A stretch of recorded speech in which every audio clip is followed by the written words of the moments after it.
ആരാധകരെ സർപ്രൈസ് ആക്കി തന്റെ 41ാം ചിത്രം പ്രഖ്യാപിച്ചിരിക്കുകയാണ് യുവതാരം ദുൽഖർ സൽമാൻ. മഹാനടി, സീതാരാമം, ലക്കി ഭാസ്കർ, ആകാശം, ലോകതാര എന്നീ ചിത്രങ്ങൾക്ക് ശേഷം ദുൽഖർ നായകനാകുന്ന 5ാമത്തെ തെലുങ്ക് ചിത്രമാണ് കഴിഞ്ഞ ദിവസം പ്രഖ്യാപിച്ചിരിക്കുന്നത്.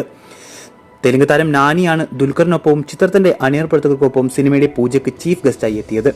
നേരത്തെ ഒരുപാട് തവണ റൂമറുകളായി വന്ന SLV സിനിമാസിന്റെ ബാനറിൽ നവാഗതനായ രവി സംവിധാനം ചെയ്യുന്ന ചിത്രം തന്നെയാണിത്.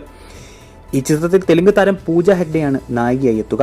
നിലവിൽ ദുൽഖറിന്റെ കരിയറിലെ 40ാം ചിത്രമായി ഒരുങ്ങുന്ന അയാം ഗെയിം പൂർത്തിയായ ശേഷം ദുൽഖർ ഈ സിനിമയുടെ ഷൂട്ടിലേക്ക് കടക്കും.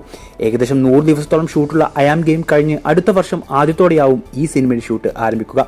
തന്റെ മുൻ തെലുങ്ക് ചിത്രങ്ങളിൽ നിന്നും വ്യത്യസ്തമായി പൂർണ്ണമായും അമേരിക്കയിലാണ് ഈ സിനിമ ചിത്രീകരിക്കുക.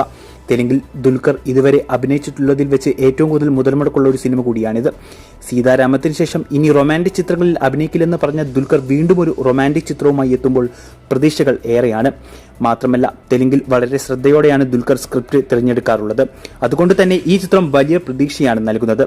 ഇതേക്കുറിച്ചുള്ള നിങ്ങളുടെ അഭിപ്രായം കമന്റ് ചെയ്യൂ.